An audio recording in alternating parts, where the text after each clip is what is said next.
talk about why Azula's a victim and not a villain. Now, before we jump into the meat of this, I'm not at all excusing any of her actions, but I'm also not gonna sit by and let people treat her like she's nothing more than a psychopath. See, the entirety of Azula's story is about abandonment, attachment, and finding love wherever she can get it. And if we're being entirely honest, this poor girl was doomed from the start to turn out the way she did.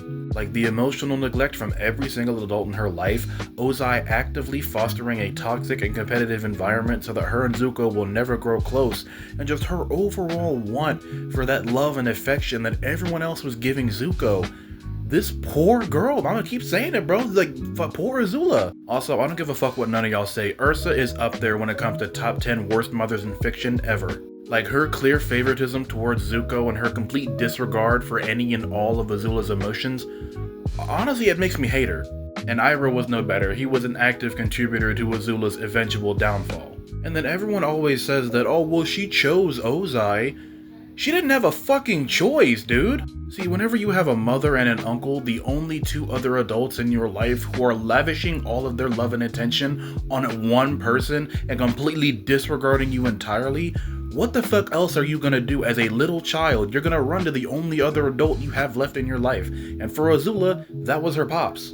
You see, Ozai gave Azula everything that she wanted. The love, the attention, the praise. He gave her a reason to feel wanted. Iroh and Ursa did not do that. In fact, they actively refused to do that.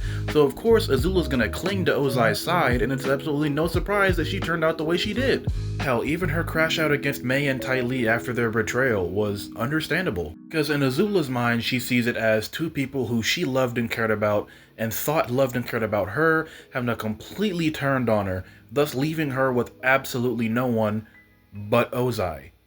Again.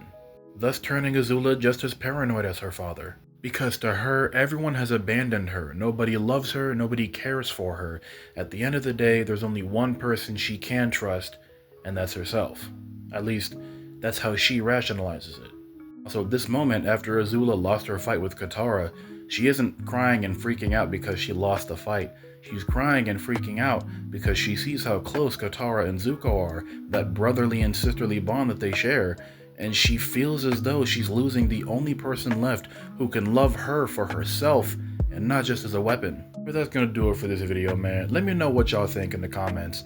And also, just as a reminder, I'm gonna keep saying it, I am still trying to reach 200 subscribers on my YouTube by the end of this month. If I do, spicy Korean fire noodles on camera, y'all already know. But I'll see y'all in the next one.